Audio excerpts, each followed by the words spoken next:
Alright everyone, welcome back. Just a little bit off schedule, but that's perfectly fine. We are up here with Curse Crackers For Whom the Bell Tolls by TempestMask1000.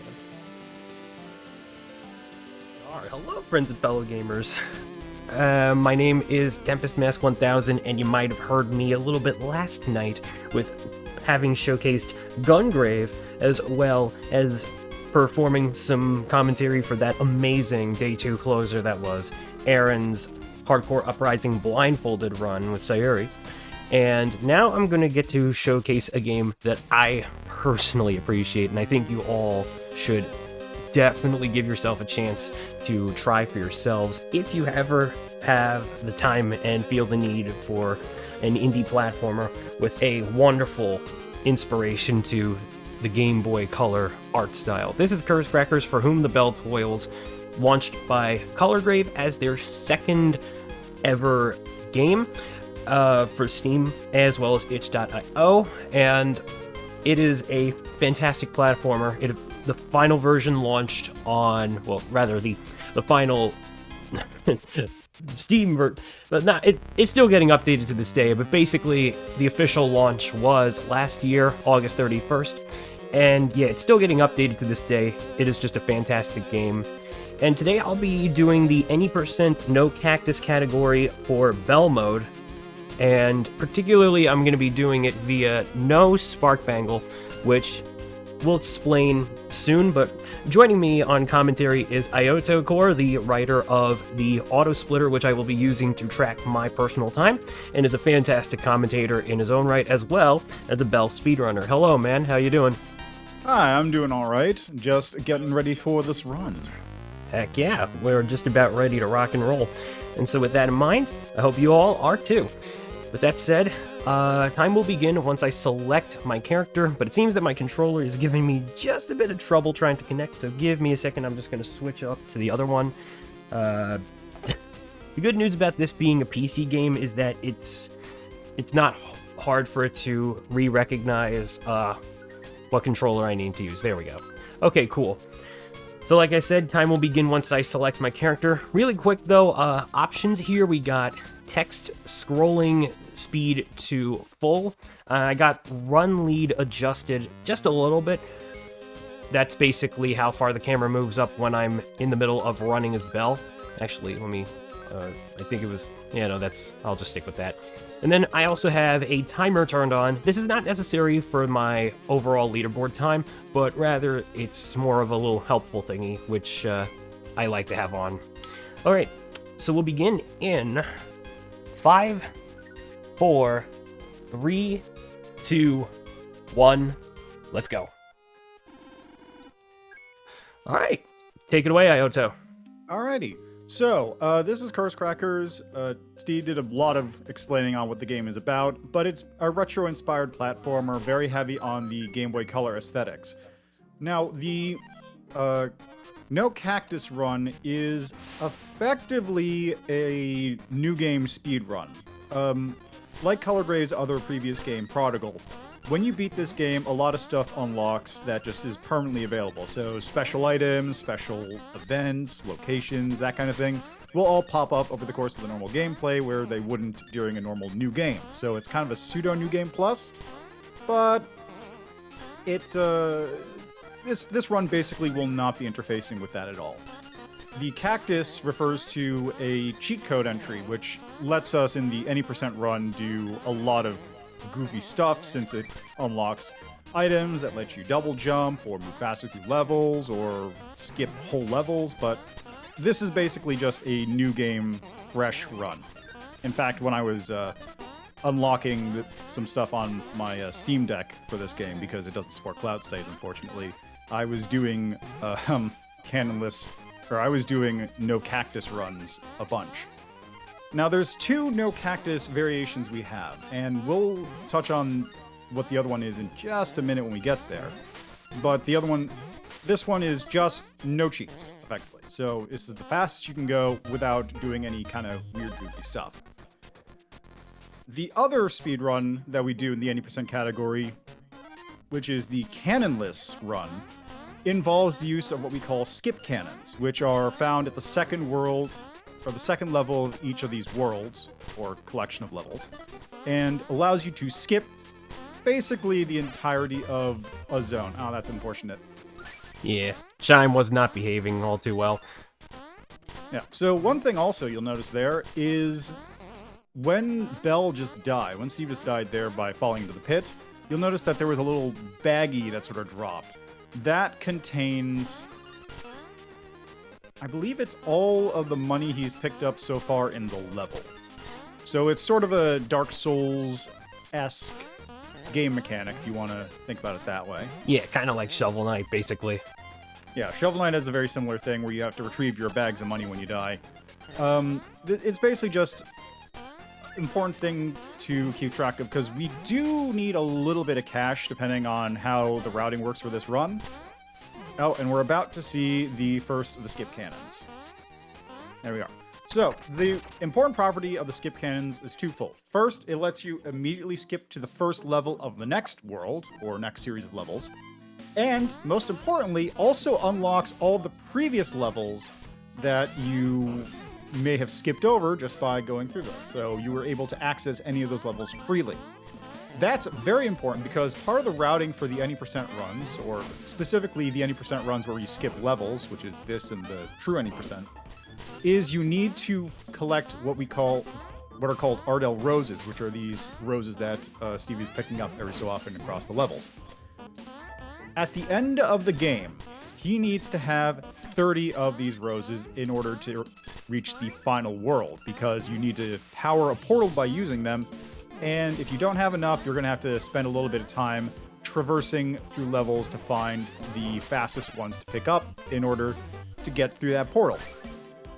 Yes, I have done that myself. It's a pain, so it's very important that he has 30, or at least close to 30, by the time he hits the final world.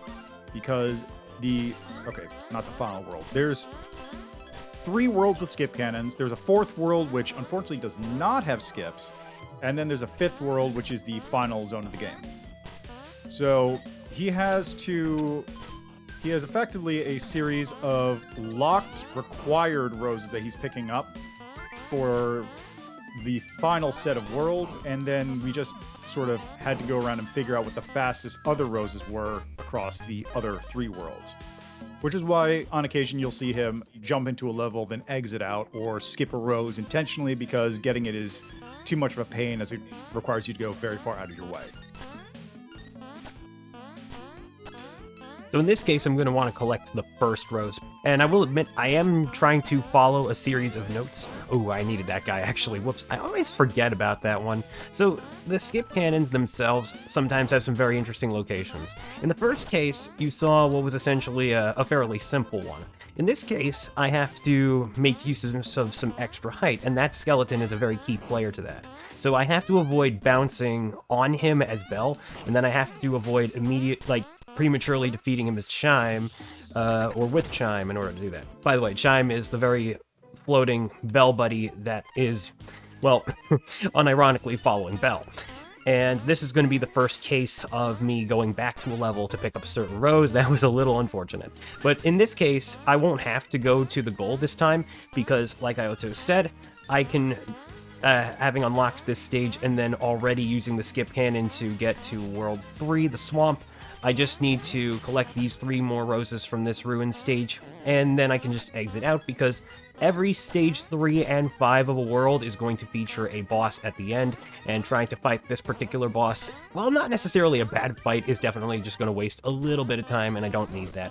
And the best part is that the game, whenever you collect anything, including the roses or just any collectible within the game will automatically keep track of your progress, and when you exit the level, it'll already be gotten for you. It'll remain that way for the rest of the playthrough, which is great. Yeah, very convenient. It is extremely convenient. It also means that oh, I forgot that was a spike helmet. Whoops. Yeah, it also means that in some cases we're able to play much more risky than you normally would if you're going through a casual playthrough of the game, because you have to manage your health, you need to dodge enemies and make sure you don't die or what have you. In this case, we can just go, okay, I just need to make sure I have 2 hits so I can bash through these enemies without even doing anything and just get to the next rose. Now, Steve just picked up that key from the store. The keys in this game are, generally speaking, level locked and sort of limited use just for a specific area or section of the game.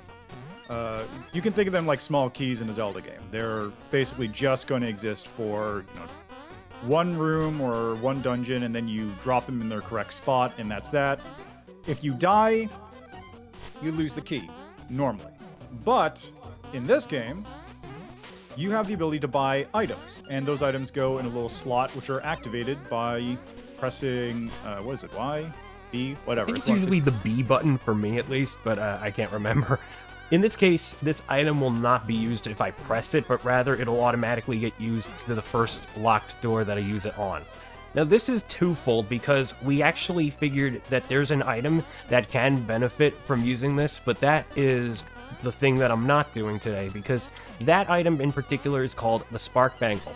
In order to get the access to that, you have to collect. You have to do 100% collection. And once that's done, similar to how the Cactus Room will be available for you every time, like for as many playthroughs as you want it to, once you've beaten the game for the first time, so too will the Spark Bangle. But, of course, with 100% completion, for new players, this can certainly be a slightly arduous task, because we as a speedrunning community are very much still getting new folks who are definitely interested in giving this a shot.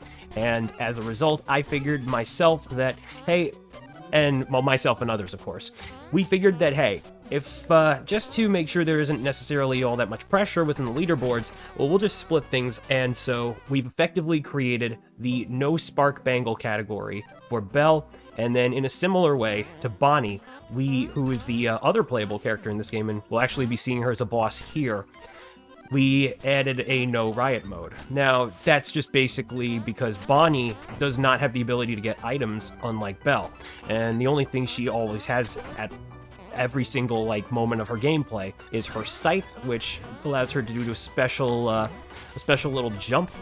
But then all coins that you would be collecting turn into magic orbs, which Bonnie can then utilize. It's 150 of them to enter what we call riot mode, and so basically that category restricts that. Yeah, it's basically just a series of extremely advanced speed maneuvers that were just only available to people who had already beaten the game. So this is, again, like I said, effectively a playthrough for a person who has not played this game before. This is a playthrough you, sitting at home, could in fact do yourself on your first time if you were incredible at video games. Ooh, that's unfortunate. I could actually try that again. It's not that far off. In fact, I still... Here, let me just quickly check my rose count, because, yeah, okay, I'm going to need that. So my routing does state that I do want to collect all 3 roses within these library stages, which, yes, this is World for the library, and as Ioto mentioned, we do not have any more skip cannons that we can utilize. So in this case, I do have to go through Stage 3's boss, Stage 4's collection, which we actually haven't explained yet. I will get to that in a bit.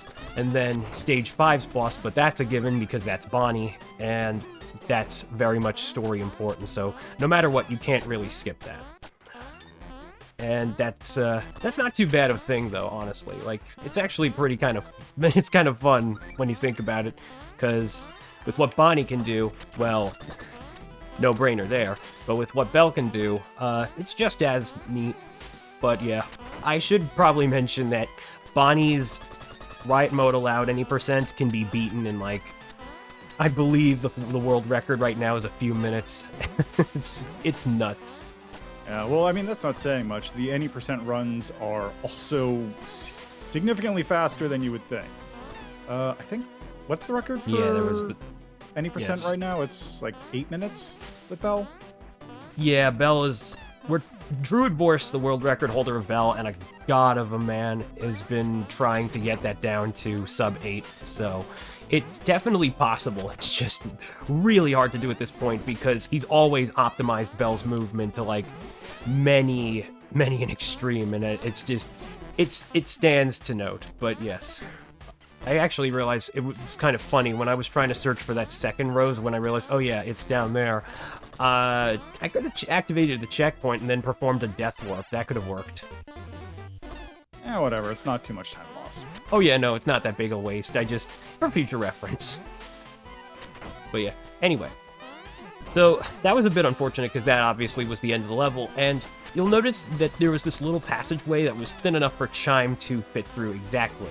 So, in cases of those, what exactly is going on here is there are these medallions in the game, one for hitting the goal at a long range, which is exactly what that passageway is for.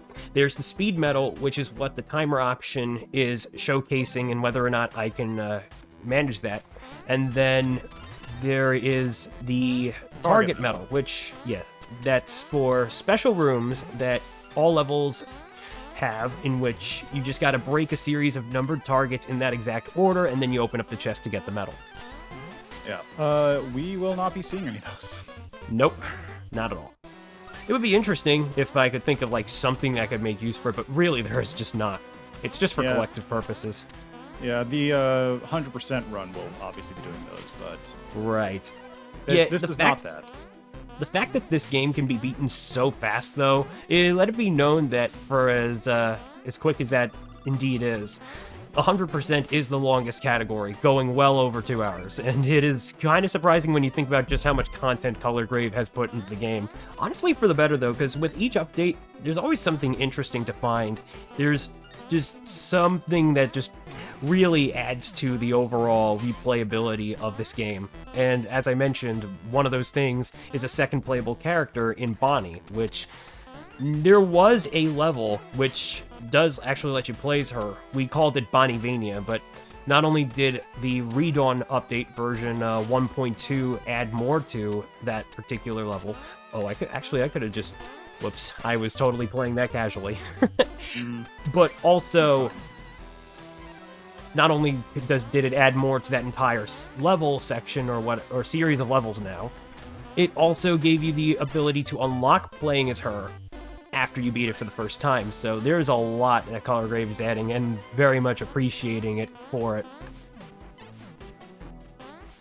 Yeah, the games have incredible long-term support, which is something you can't say about a lot of games in general, not even just for independent games. It's a shame. I was just realizing that I lost too much health that now I have to take it casually again. Yeah, it's unfortunate. Mind over matter for me. At least you don't have to do the actual auto-scroller. That's true. Yeah, though, that's the funny thing, because, yeah, this game is pretty much going at sort of like different speeds that Belle can do. See, for the entire run, I'm actually holding down the trigger button on my controller because that's what activates her run speed. I'll demonstrate it right now as we have this moving platform, but you can notice she's moving a little bit slower when I get my hand off of it, which is not too terrible. It's certainly a bit of an issue, though, because if you are playing on controller like me, if you happen to press the other trigger button at any given point when you're holding one of them, it will override the input for some strange reason, and you will have to let go and then do it again. I don't know. I probably could see if Colorgrave may be able to do something about it. I wouldn't put it against them if they can't, though, because it's really just a minor thing and just something to keep in mind all the same. It doesn't affect gameplay that much, I would say. Yeah, we do also have the toggled run option, which is in the settings, which is greatly appreciated. That's true, yeah. Kind of forgot about that. Alright, so we're coming up on boss... Let's see, how many bosses are we fighting? We're fighting... Yeah, no, this is the first actual boss stage we'll be encountering in the run. Yeah, so this is boss 1 of 5 that we'll actually be seeing. And this is also probably my least favorite boss in the game. Understandable. Ooh, I should get the checkpoint. Yeah, just for safety. Yeah, as you've noticed, this game does not really do much in terms of health recovery. The only way to do so is to hit a checkpoint, and that'll give you one piece at a time. The other way of doing so, though, that does require me to forego what's currently in my item slot is purchasing at Eleanor's wagon shop, particularly the wagon shop. It's a Band-Aid, which is like a full heal consumable, basically. it's not too bad a thing. If anything, I believe that the whole choice of making the health management something players have to look out for, it adds to the whole challenge of the game. It doesn't necessarily, like, the game itself is very easy to pick up. Oh, jeez, that was close. Yeah, it was a little... Yeah. Oh, that always seems, something always, sus seems to happen to me whenever I'm trying to move. But yeah, basically, Colorgrave wanted to make the game just a bit difficult, and in a way, they made it sort of that, except it's also I'd say it's fair. I'd say it's totally a fair way of doing so, is what I'm trying to get at. Okay, so now for the boss. Yeah, so for the boss, you're effectively playing Pong, and you have to destroy a set of blocks in order to remove his guard, and he's also chucking the thing at you. That was a good run. Got lucky with the throws. I always just get a real problem with that boss because I can't predict the throws or read the throws properly. So I always just go, oh, that's fine, right? I don't have to worry about this. Yeah, practically RNG. He did get a point on me, but that's not too big a deal. Whoa, that was close, though. So now we're moving into our first and only instance of a fetch quest for Claire, who, by the way, she'll be getting her own game, so be on the lookout for Claire a la mode. But other than that, yeah, this is Claire, one of Belle's friends and somebody who's a pretty dang good baker at that. But the concoctions she makes use these magical ingredients, which she requests us to get every 4th stage of a world. This is the last instance of that, though, because World 5, the Astral World, will not have this. So all I need to do is go ahead into that treasure chest you see all the way to the left, which I just showed for a second. And once I pick up the item, it'll then just require me to go all the way back to Claire. Ooh, that was unfortunate, Ooh, that's very unfortunate.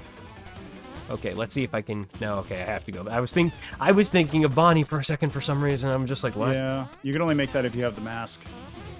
Oh, that's true, yeah. The Graven Mask is a item that is utilized for the no Spark Bangle any % Belle mode, and the reason for that is because, like the Spark Bangle itself, it too gives a double jump, except the Spark Bangle is much faster because it gives you this unlimited use dash, so to speak, which makes you tear through a stage like nobody's business.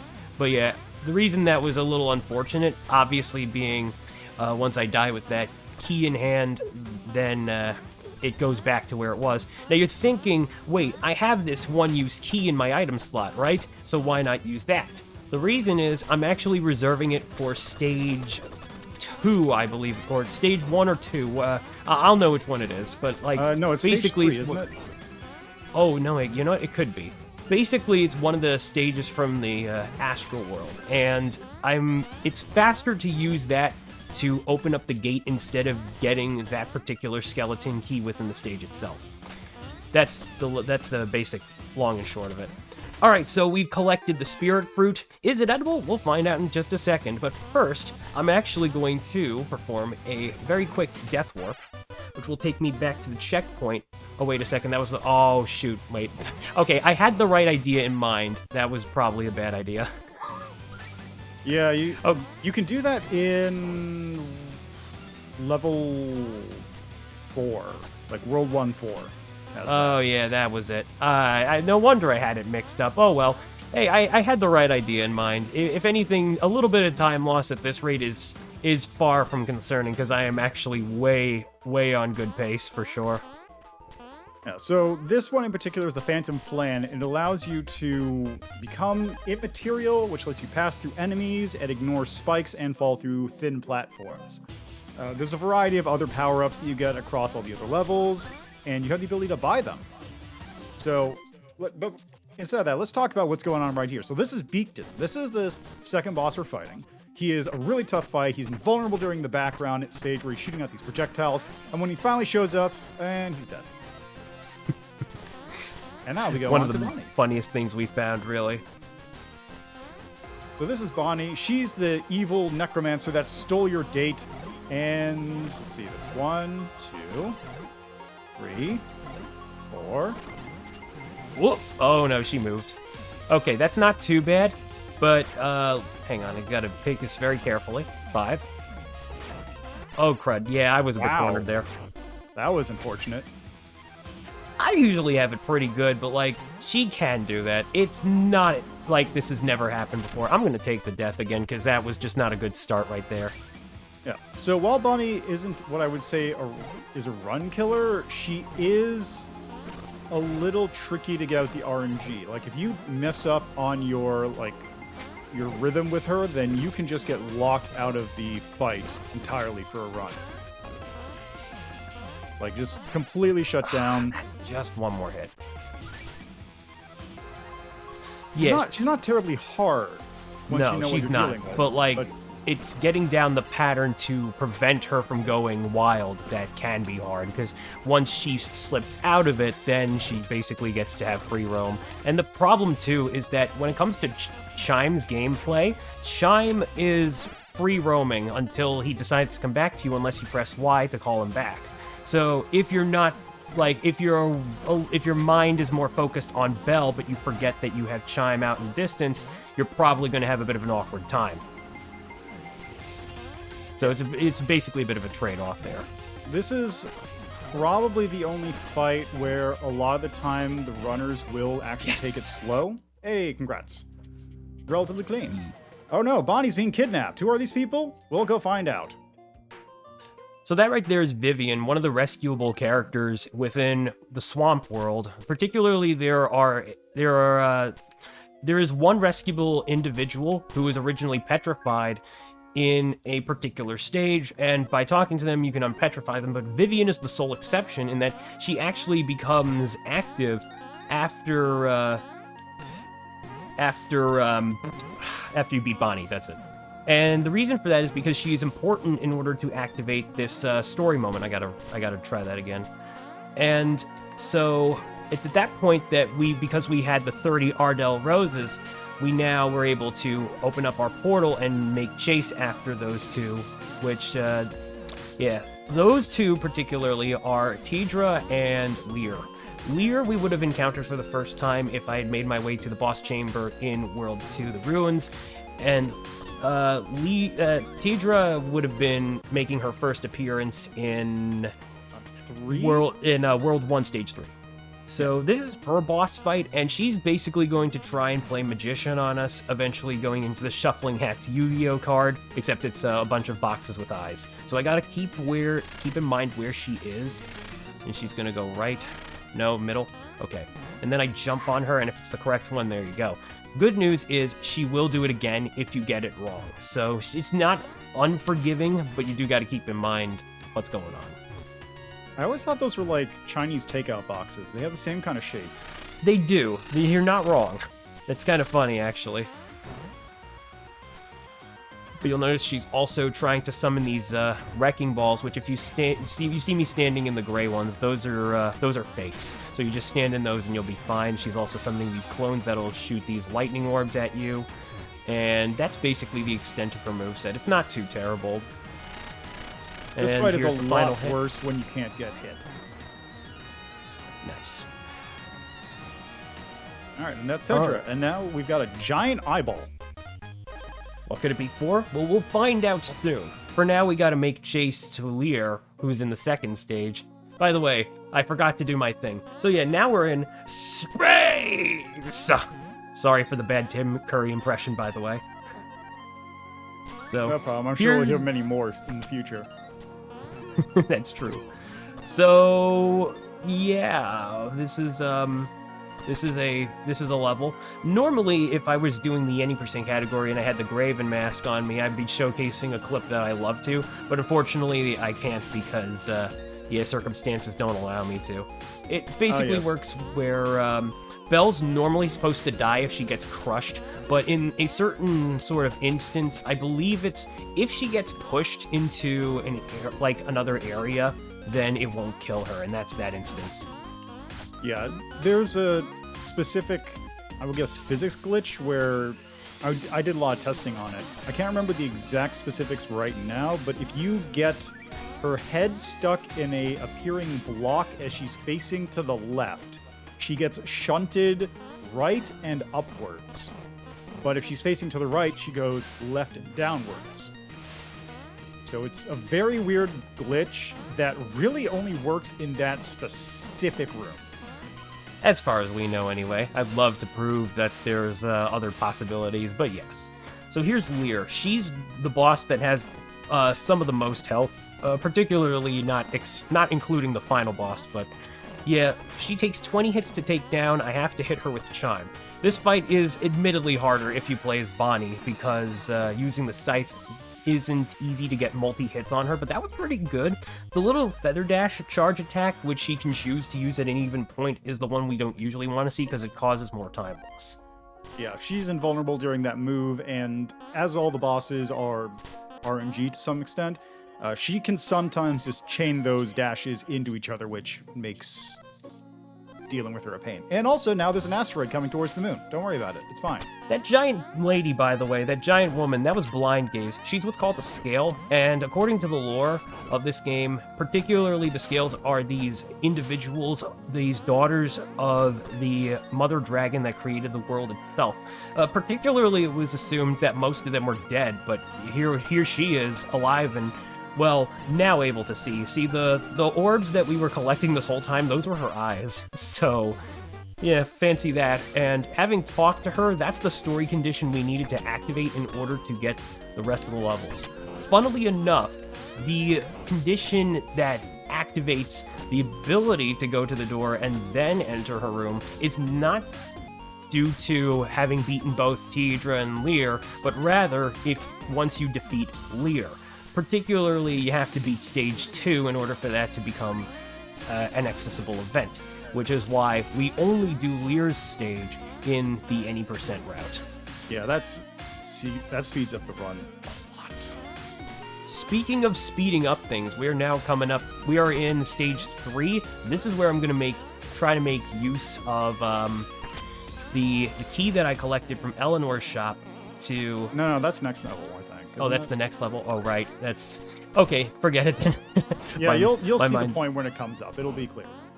But this is also a pretty story important point, and there's a funny little thing that happens with the game if you just go straight past it. That was pretty close. What the heck? All right, so just got to jump up here, there, up, to and through. Just a little bit more level to go, and that should be it. Yeah. So for some reason, there's a checkpoint here, and then there's a launch thing. But instead of a boss fight, we're actually getting a cutscene, and oh no, Chime! And away he goes. Surprise! The boss fight is being able to do platforming without Chime.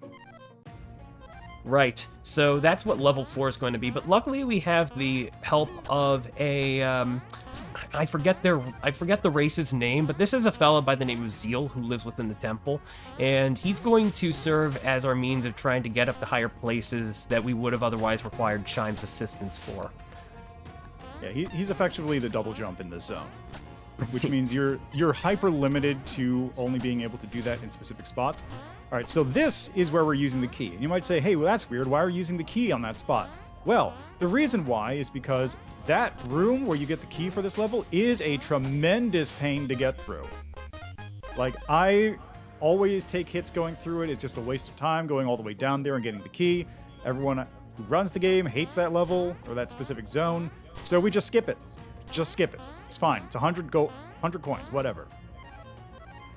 Now we're coming up to the final boss fight of the game, and in this point, we're going to get a little bit of assistance from Bonnie, who, by the way, after we defeated her, we're friends again. So, Belle and Bonnie were never really mortal enemies to begin with. They were actually close friends since being kids, and, well, awkward things basically happened, but then Bonnie decided to make Belle her rival. So basically, it's not that they've got an antagonistic relation going on here. It's more of a Goku and Vegeta scenario, and you'll eventually hear that from Bonnie herself when you do her post-game side quests.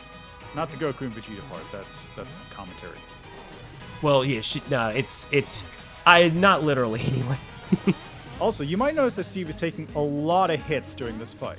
That's because the Bonnie scythe that we have for this level actually has a property where if you're at lower health, you deal more hits of damage. Not necessarily more damage, it just hits more times. So, no health, you hit once on a throw. If you have 1 health missing, then you have more hits, and if you're at 1 health left, you also deal the most damage possible, but you're also at the closest point to death. In addition, when you're at lower than 3 health... Oh, hang on, get ready on time. Time. There we go. So, like I was just saying, when you're at lower than 3 health, she also drops healing things. And you might say, wow, how can you die with a boss fight like that? It sounds easy. You can. But yeah, no, that's the run right there. That's everything. Time was basically on the first frame of the text box. So, yeah, I do apologize for forgetting to mention that. That tends to happen. But yeah, Liadra is now defeated. And yeah, that was the fusion of Tidra and Lear. No fusion dance, surprisingly. A bit more of a string cheese magic thingamajig. It's kind of weird, but also kind of funky. And yeah, we've saved the world. We've stopped their plot, or, well, okay, not yet, but... Give it a second. Chime? He's alive! And hungry.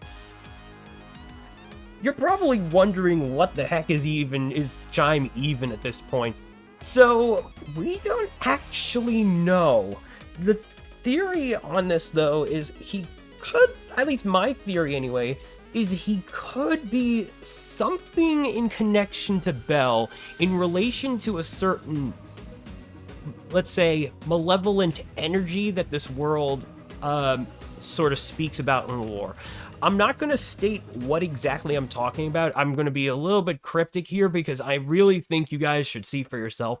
But once you start to see what I'm talking about, you'll know.